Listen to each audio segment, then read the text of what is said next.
That CAO Kalen Hastings is at a other prior obligation, and he may or may not be able to make some or none of this meeting. And in his stead, we have acting CAO Spencer Croyle with us, and the information that is provided today will be uploaded to the website, or already is already up on the town website. And because of the late notice by the province, I want to commend our staff for scrambling to cobble this report together. And I think, as mentioned in your report, you do have other responsibilities that are ongoing, and re-looking at this issue had to be kind of jammed in the midst of all those other things. So I really commend you for being able to come together and bring something forward to council for our consideration. And because of that, there was tight timeline, so we are going to be entertained by the gentle voice of Cam Mills as he reads the report into the record. So without further ado, I will turn the floor over to Cam Mills. Thank you very much. And thank you to council for coming together again to continuing this discussion. At the June 8th, 2020 regular meeting of council, administration presented council with information pertaining to facility operations and openings, focusing on the Coaldale pool, with a recommendation that council consider either moving forward with opening the pool with a projected time frame of mid-July, or to announce the closure of the pool for the season due principally to the cost of opening the pool for a limited time frame. Based on the information available at the time, council opted to elect to close the pool for the season. The province radically and unexpectedly changed course on Tuesday, June 9th, and as such, administration believes it is reasonable to consider the issue again in light of this new information. At the June 8th, 2020 regular meeting of council, administration presented a report with respect to opening the town of Coaldale pool based on the most up-to-date information available from the province of Alberta. This included correspondence with a number of colleagues who operate at the highest levels of recreation facility management in the province, who had been in close contact with senior-level provincial officials as early as the morning of June 8th. At that time, information available was that pools would be included in Phase 3 of Alberta's relaunch strategy. On June 9th, 2020, the province announced that public pools would be included in Phase 2 of the relaunch, and furthermore indicated that the timeline for Phase 2 would be pushed forward to Friday, June 12th. This announcement came as a surprise to recreation operators, including not only towns like Coaldale, but also major facility operators like the City of Lethbridge and private sector recreational facilities such as movie theater establishments. The surprise of these facility operators has been clearly articulated in recent news reports. Based on the limited information provided by the Premier and Chief Medical Officer of Health on Tuesday, June 9th, administration began quickly preparing an alternative plan for council's consideration, which included the possibility of opening both the pool and spray park as quickly as feasible. This was based on rules and regulations the province outlined in their surprise announcement, which included the limitation that pools would only be open exclusively for lane swimming and other social distancing appropriate type uses, such as organized swim clubs. On Wednesday, June 10th, the province announced additional changes to the regulations that they had outlined the previous day.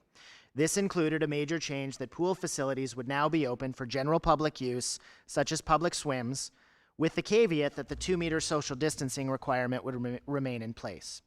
It was not clear, based on the limited information provided by the province, how social distancing was to be monitored or maintained in a public swim environment, or who would be responsible for policing that regulation. The report prepared for this evening is based on that information from June 10th. As council is no doubt aware, administration has a number of other responsibilities outside of pool management that need to be taken care of. So as such, we have not had the opportunity to check with the province to see if there's been additional changes over the course of this plan since yesterday. The recommendations that flow from this report are based on what information we have, but we note that it is possible that some of this information is no longer up to date. Given the information at hand, administration has prepared the following report for council's consideration should they wish to revisit the decision to close the pool for the 2020 season in light of the changes made by the province. Pool activities that are allowed as part of Stage 2 as of noon today include aquatic sports, diving, lane swimming, swimming camps, swimming lessons, drop-in swims, leisure aquatic features such as water slides and wave pools, as well as public swimming. The Coaldale pool typically offers lane swimming, swimming lessons, a drop-in and public swimming during regular operations. So it should be noted that if council wishes to open the Coaldale pool in stage 2, the community will need to be made aware that pool operations will be significantly different in 2020 compared to what is typical. There will be many more restrictions and limited access to the pool, including the reduced number of patrons in the facility at any one time. Communication to the community about Coaldale pool operations and use will be increased and detailed in order to help reduce frustration, inconvenience, and misunderstanding.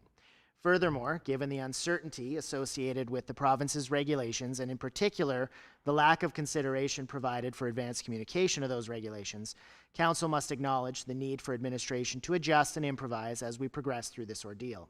For example, the total number of patrons in the pool facility at any one time may change depending upon the difficult job of managing activities and physical distancing realities of the facility. Administration has done our best to interpret and plan the pool operations and disinfecting protocols based on AHS and provincial requirements. However, actual experience will dictate modification and changes as we keep the safety of our community as our #1 priority. These modifications will no doubt have a financial impact associated with pool operation. However, it is unlikely that administration will be able to consult council in advance of every change and modification that is required. In the event council does elect to open the facility for the 2020 year, administration recommends that council acknowledge that efforts will be made to operate the facility in line with its projected budget. However, deviations from that budget are both reasonable and expected. With that, I'm going to turn the floor over to Cindy Hoffman, who's going to outline a projected theoretical possibility for opening the pool this summer. Thanks, Cam. So there's a number of sections here. We've gone through the AHS, I guess, protocol and requirements and guidelines, and we've kind of addressed each of those sections. And so we've pulled out, sort of separated the sections. So I'll go through each one, and then I'll stop and just ask for any questions for that section, just to keep it a little bit clearer and more concise, I guess, on that particular topic, if that's okay. So. Well, just while you have a gap there, maybe with my apologies, I guess we should get this meeting back on track a little bit, because I forgot to call it to order and get the agenda approved, and just a few parliamentary procedures, so please indulge me for my lapse of memory there on that. So we have the agenda before us, and I would entertain a motion to adopt the agenda as presented. Councillor Simpson, all in favor? And we have the pecuniary interest. I don't imagine that there's any pecuniary interest, but the question's asked. If anybody has any, please let me know. There's none indicated. Okay, thank you very much. And we don't have any minutes to adopt in that, and so now we will resume this very entertaining meeting, and all the questions that might be fielded as Cindy goes through can be part of the record, and again, my apologies. Okay. Perfect. All right. So again, just as a reminder, we've looked at the risks involved, and we've done our best to interpret what AHS and the province have laid out. So this is sort of our first, well, this is what we'd like to present, but knowing that as if council does wish to open the pool, we will definitely be learning as we go, and things very likely will change, and they will also change depending on what comes down the pipe from AHS and the province as well. So our first topic is the swimming lessons. So under typical circumstances, swim lessons will usually run from June 22nd to August 21st. They are made up of they're 2 weeks long, maximum of 6 swimmers in each level up to Swim Kids 4, and maximum of 8 swimmers in levels 5 to 10. 3 classes are normally offered at one time, so that's 18 children in the pool at one time, along with their instructors. Swimming lessons are offered from 8 a.m. to 2 p.m. Monday to Friday, and then evening classes from 5 p.m. to 7 p.m. There is approximately 5 to 10 minutes between the classes, and in an average year, 112 classes can be held, training 736 swimmers. Under COVID-19 circumstances, swim lessons, if council wishes to open the pool, would run from July 13th to August 21st, and that's tentatively. Swim lesson sessions, again, will be 2 weeks long. Physical distancing dictates a maximum of 4 swimmers in each lesson, and that is a restriction of the pool size. And 1 class could be offered at one time. Again, restriction of the pool size and the where the students have to be placed within the pool. Swimming lessons, again, would be offered the same time frame, 8 a.m. to 2 p.m. and 5 p.m. to 7 p.m. Monday to Friday. However, the difference here would be we'd need 30 minutes between classes. It would be an all-in, all-out process, and in those 30 minutes, that's when we do our disinfecting and going through the entire pool and cleaning everything. The Life-Saving Society suggests only offering swimming lessons that do not require the need of physical manipulation by the instructor.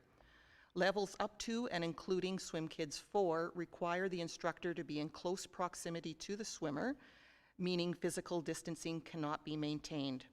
It is possible for all levels up to Swim Kids 4 to proceed if parents are available and willing to be in the water with their child to do the physical manipulation as instructed by the lifeguard. It is also possible for Swim Kids 5 to 10 to proceed without having instructors being in close proximity to the swimmer, providing that physical manipulation. Therefore, physical distancing can be maintained. In 2020, it is anticipated that 18 classes, including all levels, could be offered if all of the above requirements were met, and that would amount to the training of 72 swimmers. With limited spaces available, this will cause frustration with parents, as only a very small number of Coaldale residents will be able to participate in swimming lessons and utilizing this service. So I'd entertain any questions at this time.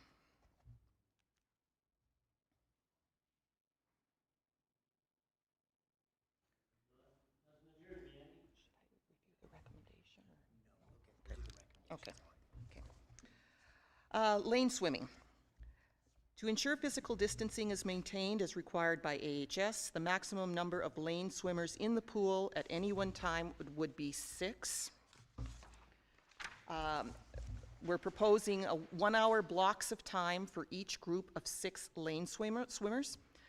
And swimmers would be required to pre-book and pay for lane space online or by phoning the pool to reduce potential for transmission by handling of money or debit or credit cards. So I would entertain questions. Okay. Public swim. We went out and did dimensions of the pool, took a look at it, and we came up a maximum number of swimmers in the overall facility to ensure physical distancing is maintained would be 40. Again, it would be an all-in, all-out approach. Change rooms can only accommodate a maximum of 6 patrons at one time to maintain physical distancing requirements. Patrons would be required to come dressed in swimsuits and enter the pool directly without stopping in the change rooms. Personal effects would need to be taken to the pool area and not left in the change rooms. Patrons would be required to leave the pool without going back through the change rooms. An outdoor shower is available. Patrons would enter through the front doors, travel straight through the change rooms without stopping to get to the pool decker area, and then leave the pool decker area through the outside side gate. This way we'd be abiding by AHS requirements that a single traffic flow basically through the facility would be maintained. We are proposing 2-hour time slots for public swimming. Patrons would have access to the toilets, but a maximum of 1 patron would be permitted in the bathroom at one time. 30 minutes between public swimming time slots to clear patrons and to disinfect toilets, sinks, remove garbage, restock supplies, and disinfect all touch points in and around the pool. Patrons would be required to pre-book time and pay for time slots online or by phoning the pool. This is again suggested to ensure that maximum capacity is not exceeded and that only those patrons who have pre-booked will be on site. So basically, no drop-ins. Only one public swimming booking per person per day would be permitted. One staff member will be on deck at all times with the sole purpose to act as designated COVID-19 responsible person. The primary function of this role is to watch for adherence to physical distancing and all other public health guidance. This person cannot be an on-duty lifeguard and will not be engaged in any other duties. No toys, pool noodles, etc. will be permitted, and the use of lockers will not be permitted. So I will entertain questions. Yes. Your mic? And through to Cindy, in your report here for public swimming, my only question here in this section is the question of patrons coming to the pool. In years past, would have they had to shower prior to entering the pool? That is correct. So we're still working through a few of those details, but there is an outdoor shower at the pool. So we're looking into the potential of using that. So basically having people go outside, run through the shower there. The problem is in the men's washroom, the shower stalls are not separated, so we could only have one person there. In the women's shower, they are partitioned. So we are looking into the potential of having showers for the girls, but again, it's going to be difficult to manage, especially when you got people coming in. So we're still working on that, but there is the shower outside. Okay, thank you. Just a follow-up question then. The patron would have to shower before entering the pool, and once they've completed their time in the pool, they would have to shower upon exit? Correct.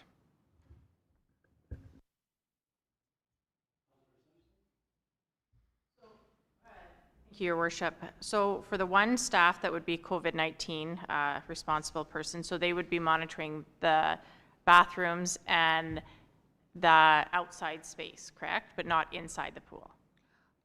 Caitlin, did you want to take that, or did you want me to just answer it?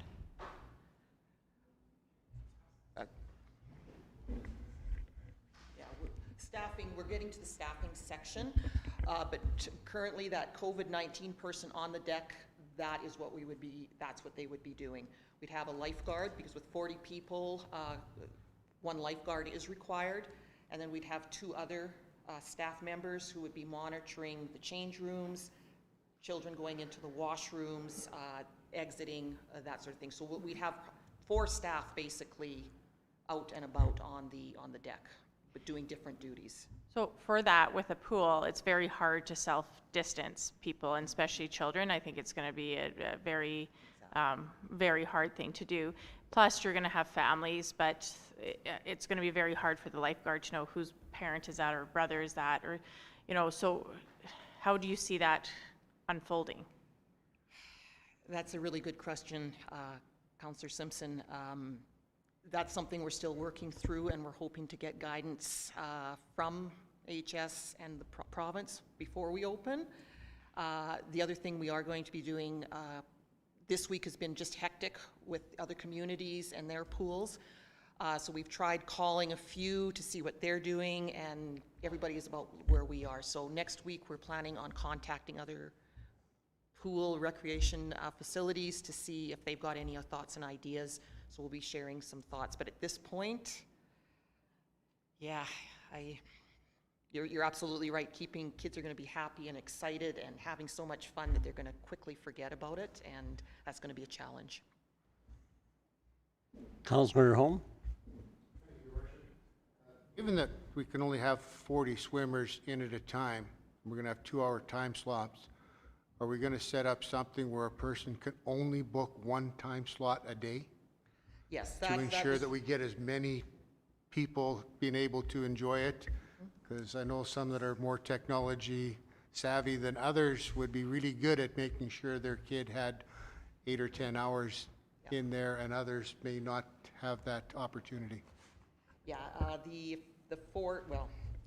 one of the fourth last bullet points there, that is what we would propose. Only one public swimming booking per person per day would be permitted. Yeah. Mr. Simpson? Thank you, Your Worship.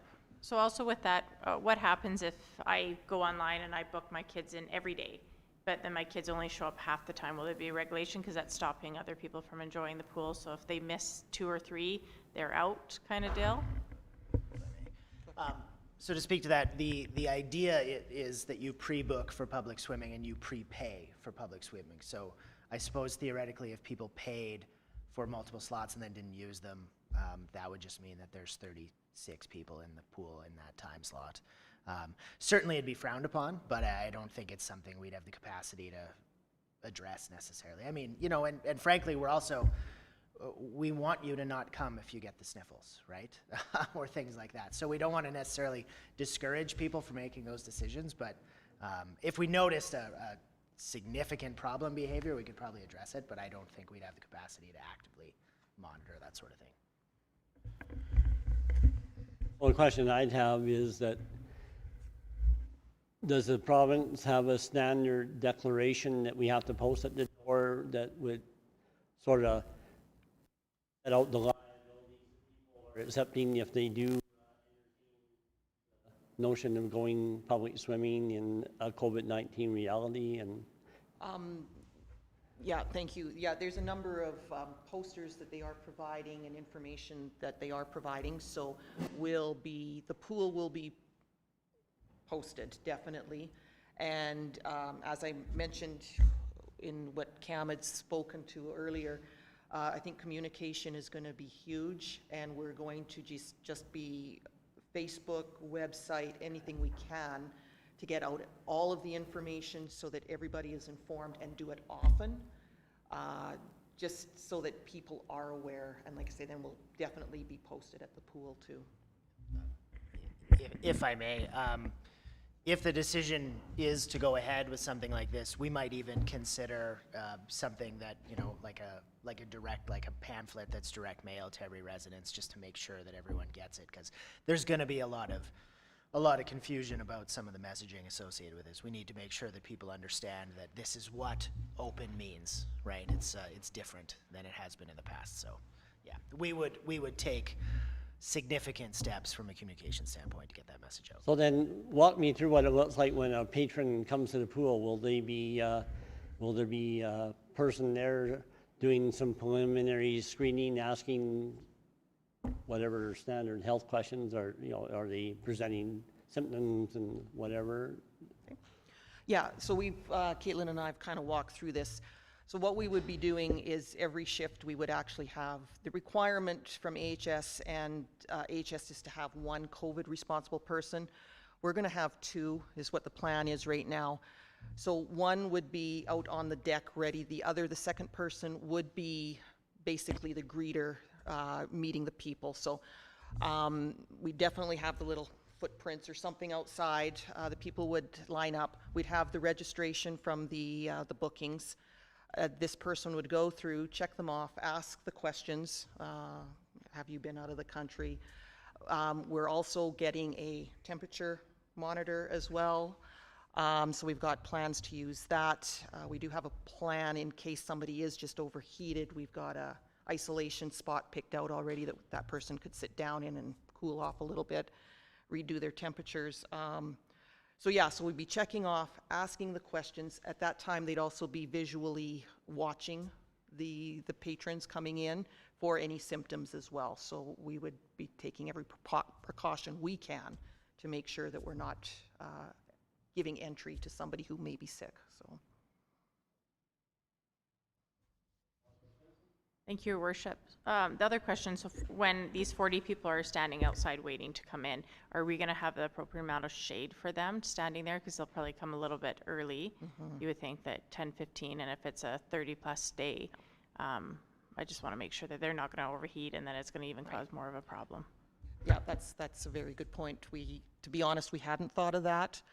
The one thing we had thought of is if we are ready, everything's disinfected, we're ready to go, we may open the doors a few minutes early as well, just to get them in there. But yeah, we will definitely make a note of that, and we could look into that for sure. Thank you.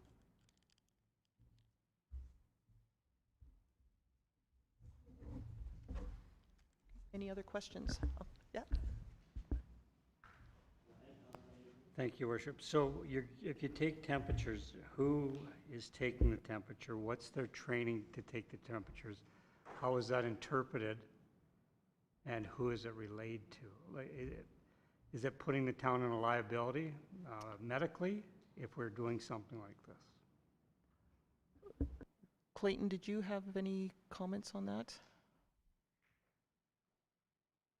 Sorry, I don't mean to put you on the spot. So it would be one of the lifeguards. To answer your first question, who would be doing it, it would be one of our lifeguards. We may have to look into that as well. I'm not sure if I would really have anything else to add to that, but I would agree with, you know, again, the training aspect of it, and what are you doing with that information, and how. Mm-hmm. Thank you.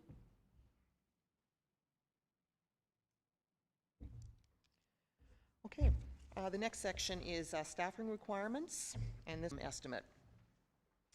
So as we had just sort of talked about, one lifeguard on deck, one lifeguard handling admissions, checking pre-registrations, and monitoring the exit once all patrons have arrived.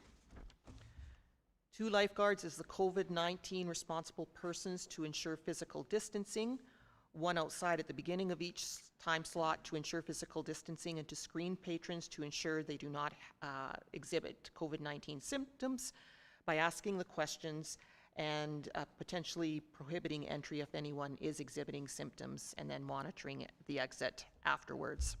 And then 1 lifeguard as a floater, sanitizer, bathroom monitor. So I will entertain questions.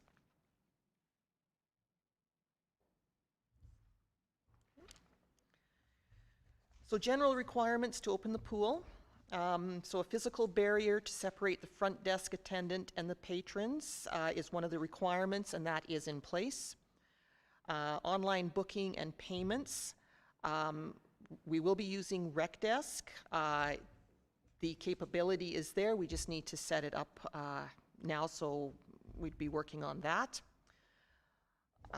So if council wishes to open the pool and agrees to sort of some of our recommendations, set the time limits and the time slots. So right now for public swim, for example, we're suggesting 2-hour blocks of time and an all-in, all-out process.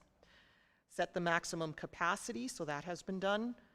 Screen patrons to ensure they do not have COVID-19 systems. So obviously we've got a little bit more work to do on that process. Provide hand sanitizer at entry, exit, on pool deck, and in bathrooms. That is going to be in place. We've got everything lined up. Signage, so help prevent the spread, capacity limits, COVID symptoms, physical distancing expectations, hygiene and respiratory etiquette, exit signs, do not stop, how to register and pre-book. So the signage, we know pretty confident on what needs to be up. We just haven't got the signs built yet, so that needs to be done.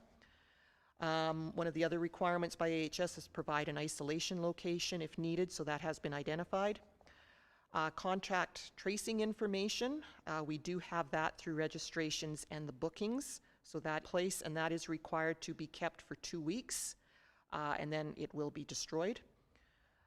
Physical markers on floors, sidewalk, pool deck to establish the 2-meter distancing, so that will need to be done. Increased frequency of cleaning and disinfecting, so that schedule is in place, and plan to handle non-compliant patrons. That's the one we're going to probably be the most challenged with, but we will need to look at that. I will entertain questions.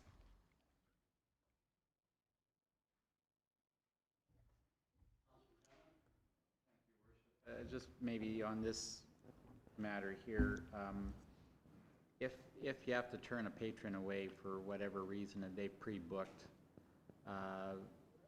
yeah, are you establishing a refund policy on that basis? We will need to look into that. Okay. And that, we would gladly accept suggestions from council as well on how to approach that too, so. I just, as an aside, I do like the pre-booking reservation, I guess you may call it Yep. that. And if the patron doesn't show up, then I think we need, just carry on. I would think, just thinking quickly here, if we're very careful and diligent in posting the expectations and the requirements, if we, like, other than if a child or a patron is sick, I think we would refund that, just thinking out loud now. But if it's due to behavior or not abiding by some of the rules, I would probably lean towards not refunding that, but we would have to make that very, very clear in the communications to the parents, so. Yeah, not on that, going back to Councillor Simpson, if it's a no-show, I wouldn't, that their prepayment would be a loss to them if they're a no-show. If we turn them away for a non-qualifying thing at the gate, then the refund policy would be more.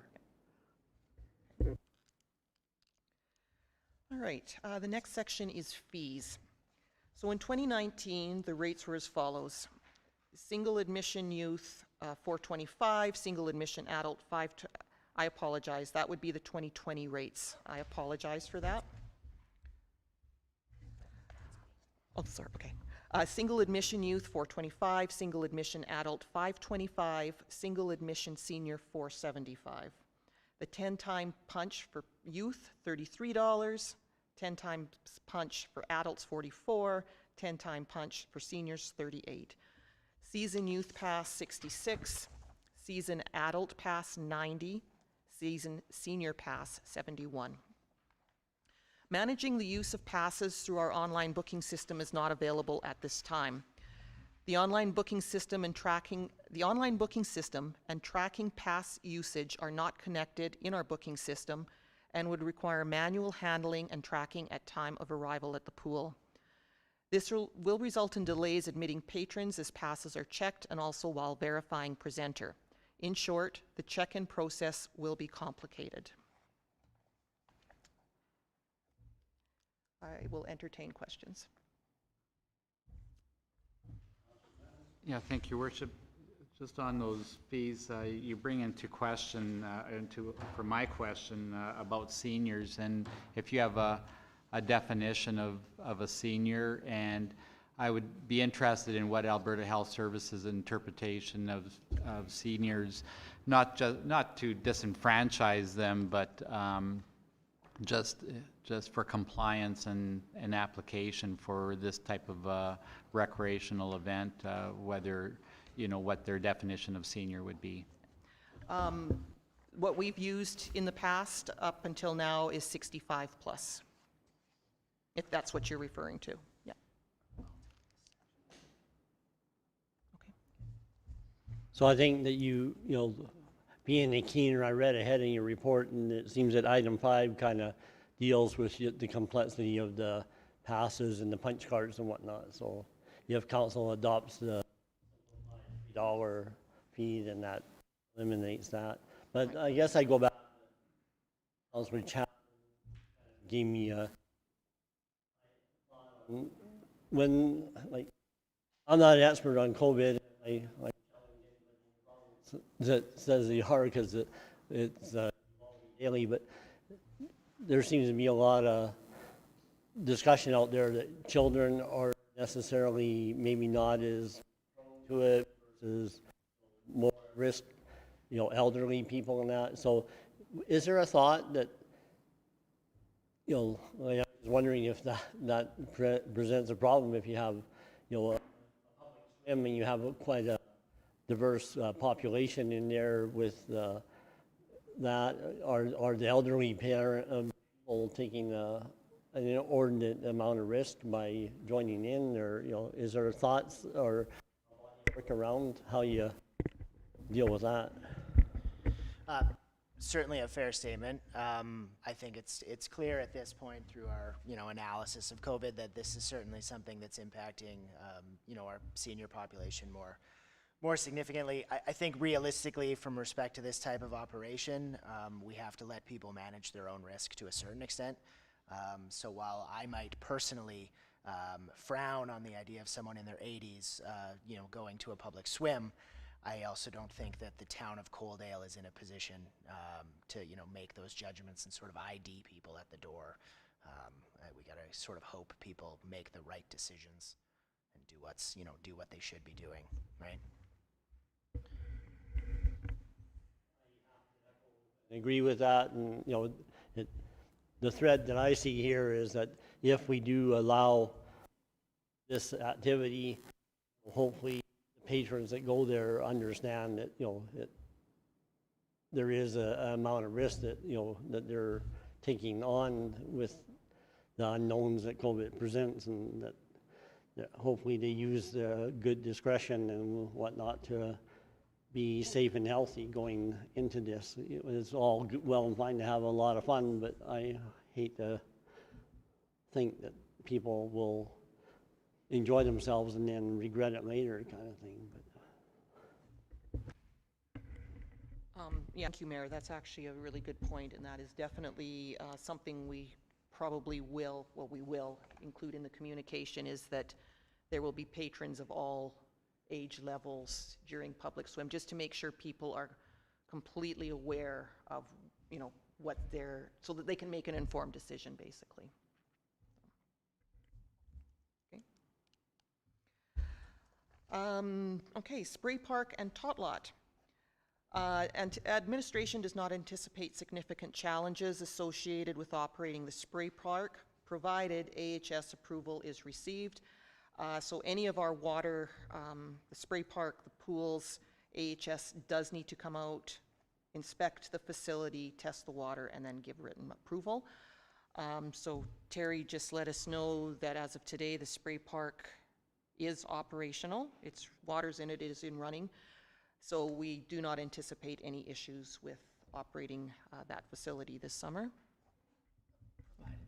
Provided AHS, yeah, absolutely.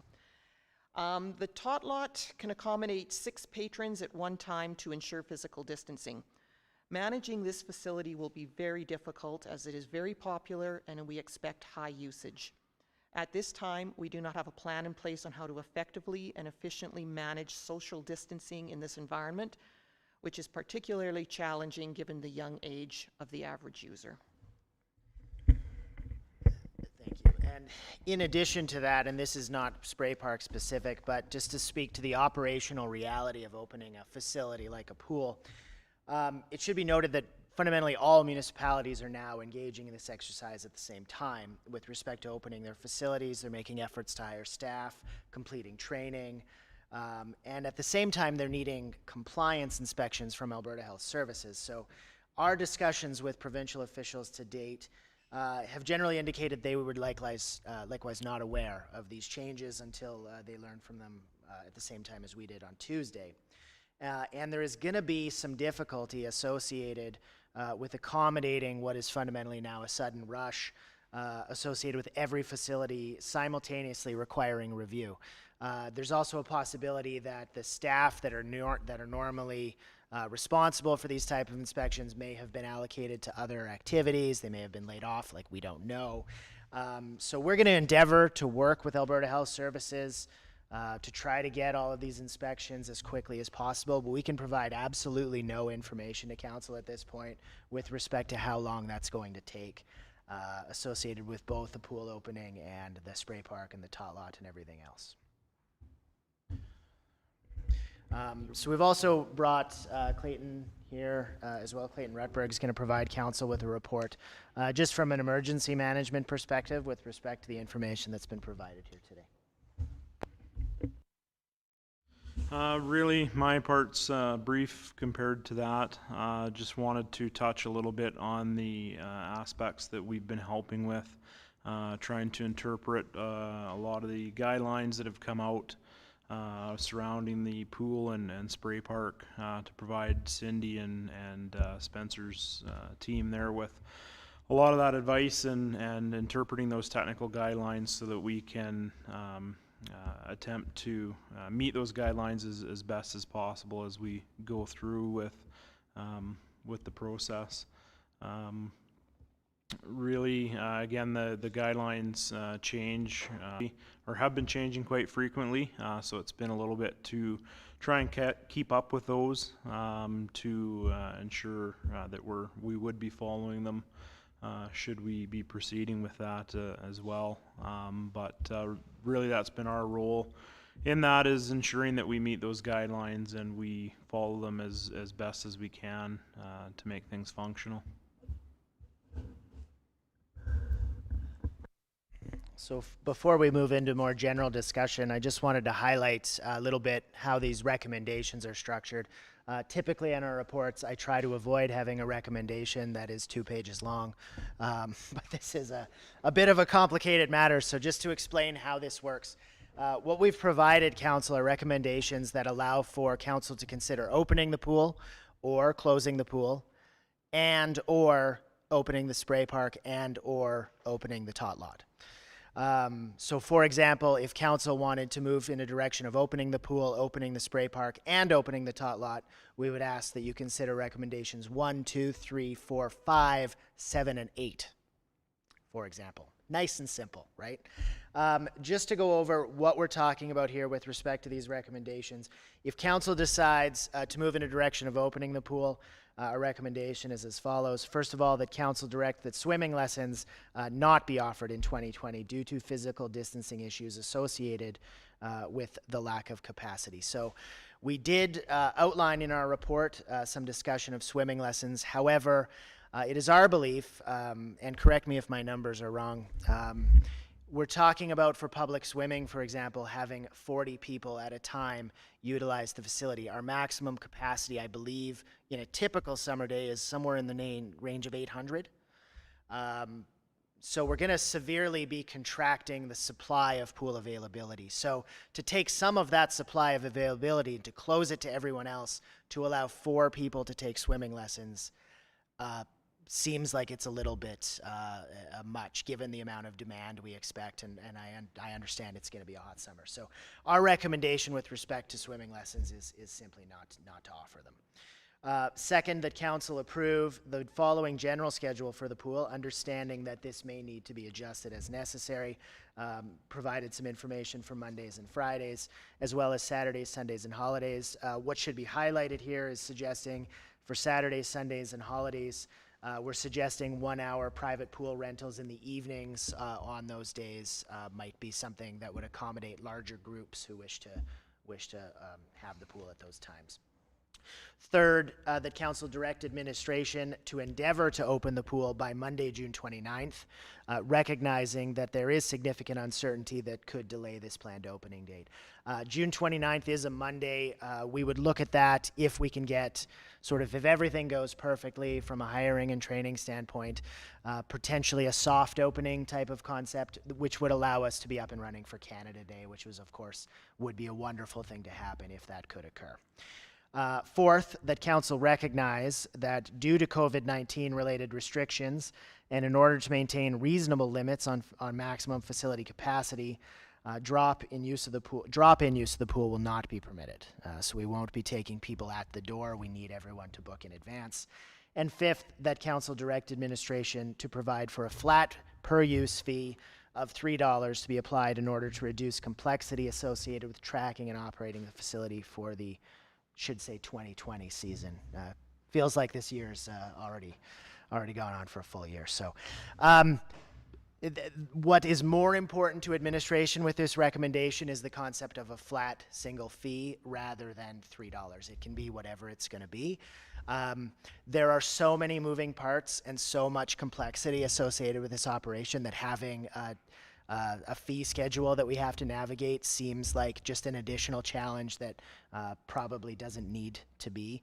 $3 is cheaper than what we would, the $4.25 is the cheapest rate that we had previously, so this does represent a discount, but I think we also need to recognize First of all, the economic reality of the time, and second of all, the fact that the level of service we're providing, it's just not going to be the same pool that people are used to. I think we need to acknowledge that in our rates, but I'll leave that up for council's consideration. Recommendation 6 is the recommendation we're asking for should council decide to move forward with continuing that things are closed. With respect to the spray park, we're only providing the recommendation that council move forward with opening it because we're very confident in our ability to manage the spray park effectively. And with respect to the tot lot recommendation 8, that council allow administration time to further explore options for managing the large number of patrons. Okay, thank you. Councillor Simpson has a question or a comment? So I have a couple questions. Can we change one of the public swims if needed, if it was to maybe a senior swim? So take one of the 1 week and the morning swim to a senior swim? So that if you feel like it you know, if it could be needed.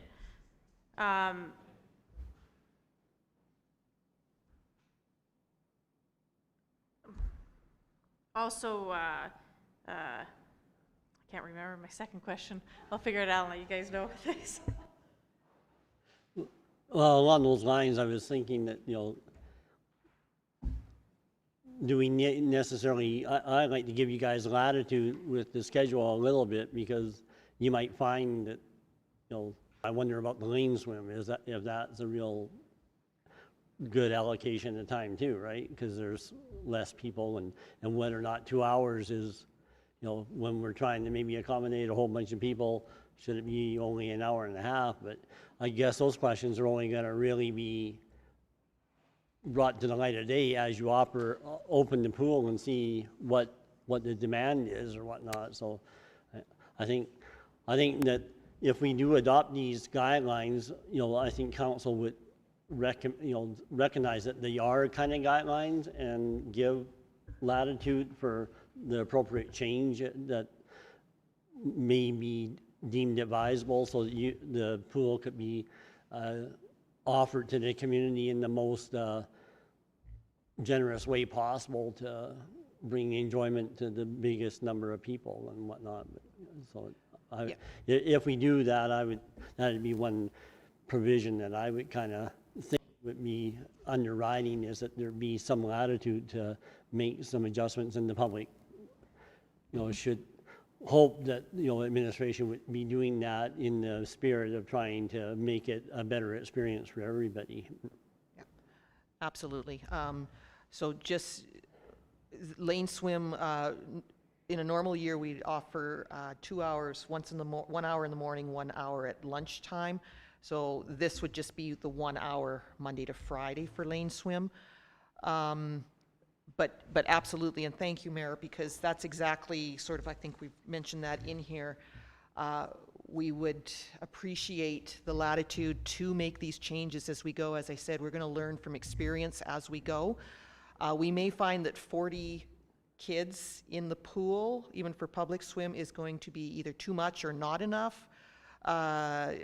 Probably too much, and then we'd like the ability to maybe reduce that to 30 if that's after we see it and work with it and just experience it. And that's the same as you were just saying. If we get 1 or 2 people for lane swim and we see that for a week or so, yeah, we would appreciate the ability to switch that out and another public swim or something similar like that. So as for the senior swim, I think that's a great idea. As you were speaking, Councillor Simpson, that's exactly what I was thinking, to set aside maybe the morning session for seniors. Again, we'll see how that goes. If there's not a lot of interest, then we'd turn it back to a public swim or whichever. So.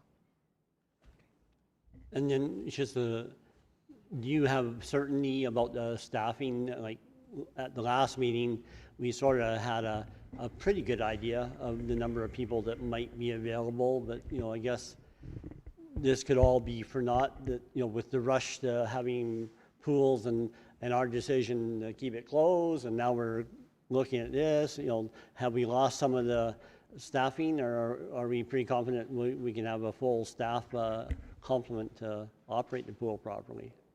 Yeah, as of I'm aware, the 10 that did say they would like to come back still would like to come back. with those three having part-time jobs. So that would be kind of, with such short notice, that would be a little bit of a complication, but we're trying to get the lifeguards started as soon as possible if this is a go. And they're all kind of excited and they want the pool to open, I guess you could say. But yeah, we would definitely have the number of guards to probably start and then hire the rest that we need for. Good. Okay. Councillor Simpson, you're, We came back. So I have a question. So when they book on the system, so let's say the number is $3. What number, is there a cost, is there a system for taking that credit card payment over the online payment source? Like, are we losing 25 cents? Are we losing $1 each booking?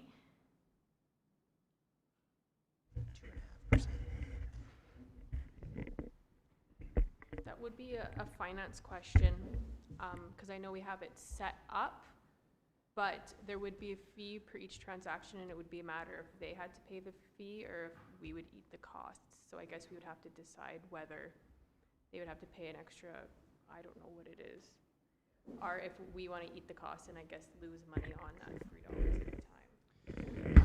So it's typically a percentage basis, though all of my experience with credit card management agreements have to do with larger transactions. So yeah, we'd certainly, if there's a minimum associated with that, so if it's 2% or $2, for example, then the question becomes what's the point of charging, for sure. So we'll have to address that with our finance team, but we haven't had the opportunity to do so yet, no. Also with the finance aspect of it, are we looking at a number of loss? Because we are going to be taking, if we open this pool, we are taking a bigger loss than what we were taking and budgeted for. So what is the difference of loss that we're taking? Yeah, we absolutely anticipated that question, and thank you for the ability to forecast and run all those numbers. Revenues will be down and expenses will be up. So if we typically lose $200,000 operating the pool, we will lose more than that. It won't be $1 million. It will be in the range of 200,000. But I would, if you're asking what my projection would be, it would be somewhere above 200,000. I'm reluctant to even give a number because it will inevitably be wrong. So. And I'm sorry. Councillor Chapman? Yeah, thank you, Worship. A couple of questions, and the one on the fees. So for 2020, I believe is what you were talking about, the single admission at $425 and on. Is that correct? Or was that for last year? No, this is 2020 rates. Yeah, that was the projection for this year. Okay, and so you're eliminating the 10 times pass and the season pass, is that right? So it'll be, if they want to come 5 days a week, they'd have to book 5 times each, or, yeah, okay. Because I think at $3, that would be, you know, if you're going to be eating the credit card fee as well. So as Councillor Simpson points out, I think it's something you really need to look at. And if you were even to go to $4 instead, or $3.50 or whatever, and that helps, you know, support that credit card.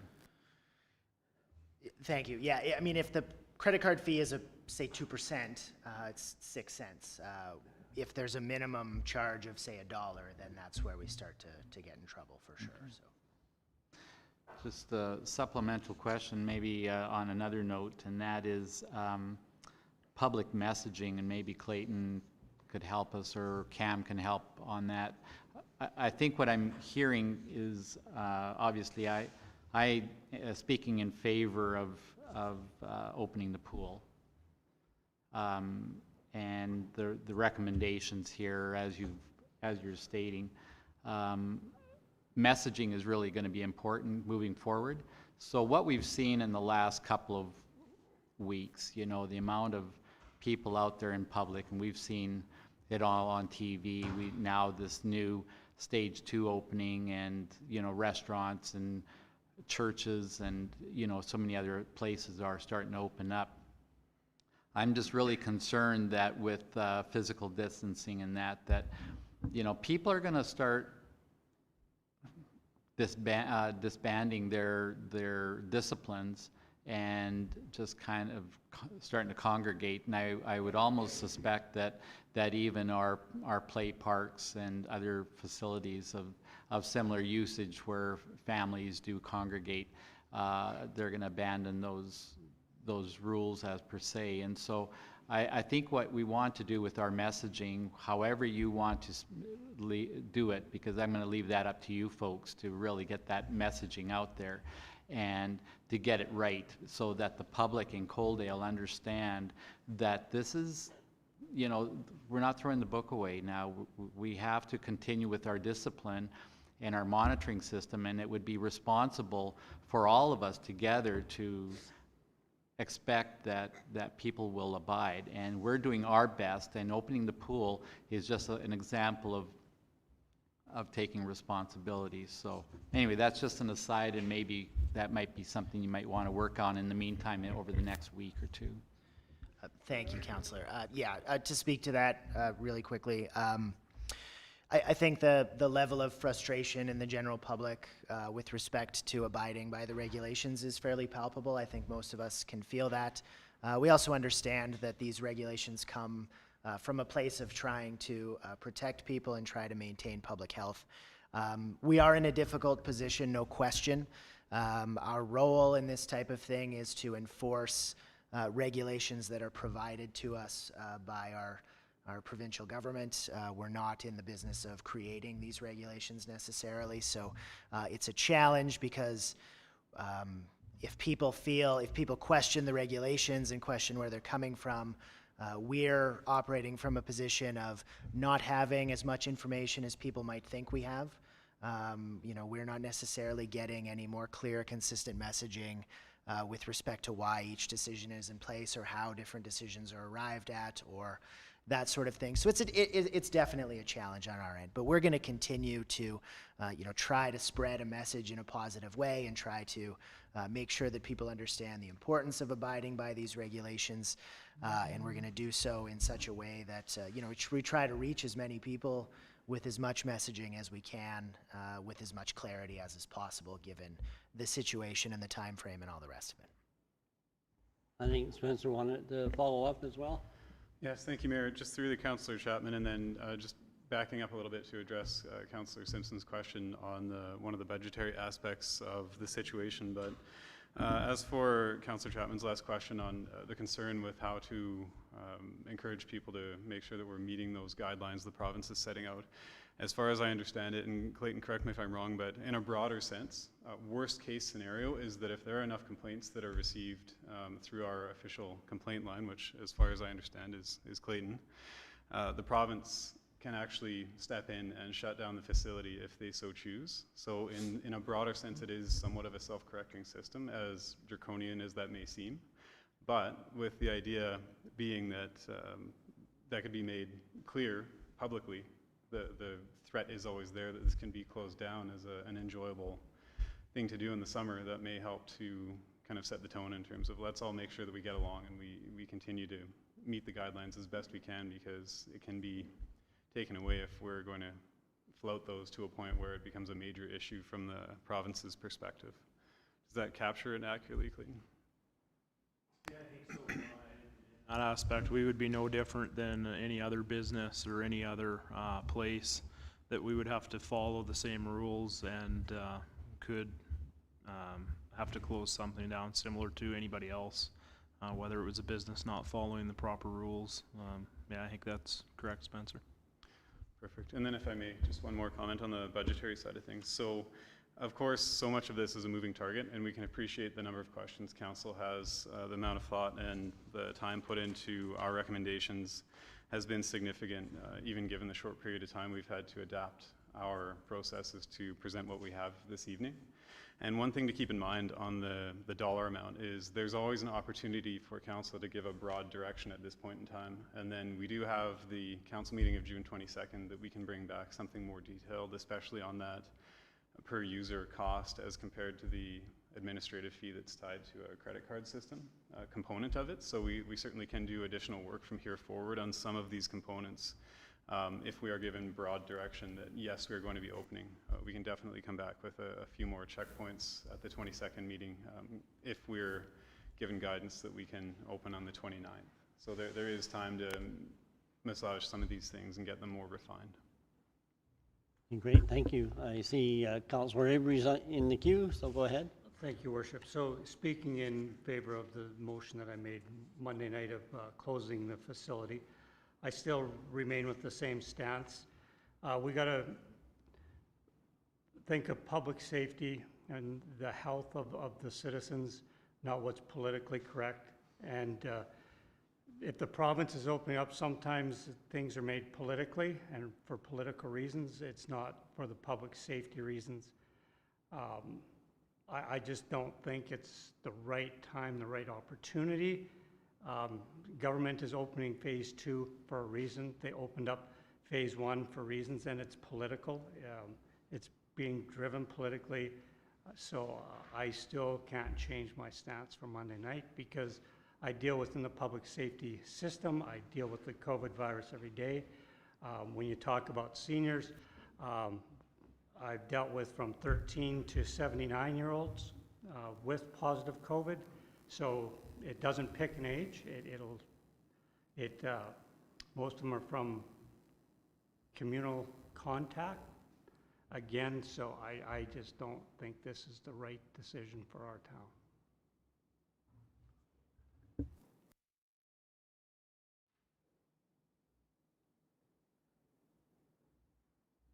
Councillor Simpson?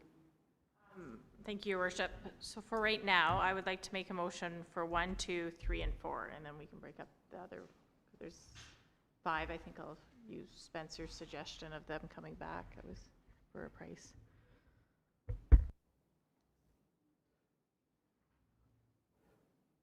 Okay, so we have a motion on the floor to adopt recommendations 1 through 4 with direction for administration to bring back more information on item number 5 at the June 22nd meeting and communicate any recommended adjustments to the prior 4 bullet points, I guess, at that point in time, right? Yes, and if we add that into there now, we can add into number 8 too. Okay, so you're going bullet points 1, 2, 3, 4, and 8? 8, Is- and then with the 5 being Yeah. that council direct administration to come back with a fee for the next council meeting. So let's go with the positive motion of just the 1, 2, 3, 4, 8 for now, and then we can make another motion relative to 5 if it does pass. So go ahead. Thank you, Mayor. Just as a point of order, if I may suggest, just for council, just for staff's clarity and comfort, would it be appropriate to ask for clarity on whether we're having or will be given leeway to adjust and flex accordingly based on the fact that some of these motions may need to be adjusted, or these directives may need to be adjusted tomorrow if we have different guidance than today. So I just wanted to see if we could capture that in the motion for clarity's sake. Yeah. Go ahead. That needs to be in the, because I don't want to be called in the summer to be doing these changes. I want you guys to do it. You guys know better than we do, so thank you. Well, I think if these motions pass, it gives the clear direction that the intent is to open, right? And the scheduled opening day isn't until the 29th. So we do have June 22nd meeting, so that staff could say, raise their hand and say, oh, okay, we need to go back and, tweak 1, 2, and 4 or something like that, right? So, yeah. Because it, who knows, there might be a speech on TV right now changing all this stuff. So 1, 2, 3, 4, 7, or no, sorry, no, I was doing, 1, 2, 3. I was doing, the spray park and then, so 7 and then 8 too for the, okay. Yeah, top lot. Okay. What, almost as confusing as the Motsy's menu used to be. Too many choices. Okay, so we have that on the table, and 1, 2, 3, 4, 7, 8, right? Okay, so that's the motion of Councillor Simpson, and we'll have a question, Councillor. Yes. Yeah, yeah. Coming. Thank you, Worship. Just a friendly amendment, if I may, on number Is 8 a.m. to 2 p.m. and then from 5 to 7 p.m. each day, Monday to Friday. So that would change to public swim then? Yeah. Thank you. All right. Okay, any other questions, comments? I'll probably vote in favor, but with a great deal of reluctance, because this is a very outlandish kind of a situation to be put in a sense, because you have, you know, in the United States, our neighbors to the south, they're having a new awakening, and you know the fear is a second wave kind of thing, and so I mean it's, you know, it's really a really dicey thing that we're doing, but you know things will be judged down the road in the future on what decisions were right or wrong and whatnot, but we don't have that hindsight to our benefit right now. But so without any further ado, question, motion, all in favor? And opposed? Councilor Avery. Okay. And then Councilor Simpson wants to address item number 5. Yeah, so thank you, Your Worship. I'll make a motion to that direct administration to come back in the next council meeting with a flat per use fee suggestion after considering the budgetary concerns. Okay. Any discussion? Seeing none, I'll call the question. All in favor? Okay, and opposed? Councilor Avery, thank you. Okay, and we have muddled our way through the agenda, and I am sorry I started off on the wrong foot, but we can close it with the proper parliamentary procedure with a motion.